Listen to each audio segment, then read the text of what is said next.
that never leave the floor and make it really hard for teams to score on, and also give you a great amount of offense. So if we've had somebody, it would either be Ariel Turner or Chloe Chicoine. I was referencing Chloe. Okay. So, but yeah. Okay.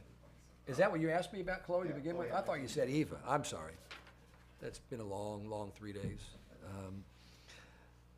Yeah, if it was, then it would be Eva that might be able to do that. But Chloe right now, Eva's a little bit better offensively. Chloe's a little bit better defensively at this point in time, if you compare the two. Looking ahead to tomorrow, Loyola is a team I think that came in here and beat you in one of those early season tournaments a year ago. Obviously, to sweep BYU on a neutral court says a lot about that team. A quick turnaround with, obviously another tough opponent up next. Yeah, Loyola put on a show. They absolutely put on a clinic on how to keep the ball off the floor and how to tool the block and how to serve tough. I did not see that coming. And that's not to take anything away from any of those teams. BYU is a traditionally top 15 team in the country. Year after year after year after year. Loyola's not. They haven't been. But, we know how good they are because they beat us last year in our gym. But I just thought Loyola was unbelievable, the way that they played and the mentality that they had and the purpose that they came to our gym with. And they're going to be a handful tomorrow because there are points, some of the points we scored tonight, we won't score against those guys. They were just shots that we hit that we scored on tonight. They're coming back tomorrow. Okay, now there might be some other things we can do to help out some other ways, and maybe we'll have some matchups that are better in other spots. But it was great that our players were there to watch that because they know what we're getting into now. Okay, and that should help them get ready emotionally. Coach, at the end of that second set, Western Michigan kind of took some momentum there where they got a pair of aces that just snuck in. Mm-hmm. You call that timeout. What goes into that when you're down too late in the set trying to pull it out? Well, we had the timeout left, and we're down 23-21, like you said, and they had a couple really good serves. I mean, sometimes you get aced, and it's your own fault. And then sometimes somebody serves the ball, it lands in the very back 2 inches of the court, like the second one did. And we had to call the timeout just to kind of regroup, and you hope that this team, because they've done it so many times this year, that they have another one in them.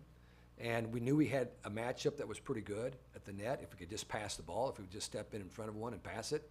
And get the ball to Eva in that case, and we did about 4 times in a row, and that was the end of it. So you're just taking the time out to try to get your kids to relax and find that one good pass off serve, receive the serve one time, and get the ball to your setter where we can go where we want to go and see what happens. And then we had them kind of back on their heels from that point on.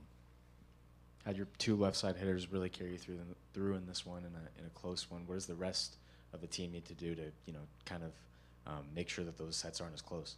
Well, it's one of those things where when you know you're kind of going to a couple of people, the other players don't get rhythm. Same thing in basketball. If you're the guy that's a defensive player or a rebounder, and now all of a sudden you're supposed to score some points, it's hard to do because you're not in any rhythm to score points. And the same thing, if we're not setting our middles very often or we're not setting our right side very often, it's hard for them to get into that same tempo and confidence that your left sides are because they know they're getting the ball, so they're ready. Okay, they're engaged in that. But we have to score elsewhere tomorrow against this team. It's a different team, and so we're going to have to attack them differently. And we'll go through tape, right away and start figuring out how that's going to happen. And we're going to have to get some people mentally ready for sure. Yeah. How do you think the crowd showed up tonight? Obviously, it's always big in Holloway, but do you think there was an extra push with the tournament tonight? Oh, I thought so, for sure. I mean, I really felt like, when, again, we were down 2 games and found a way to work our way back into it, and you could hear the crowd, for sure. It's a little bit different than a home, it's a home match. You don't have the same environment, and not as many of those fans are all Purdue fans, but they made a big difference, as they always do. Yeah. Thank you, everybody. Thank you, Coach. Thank you.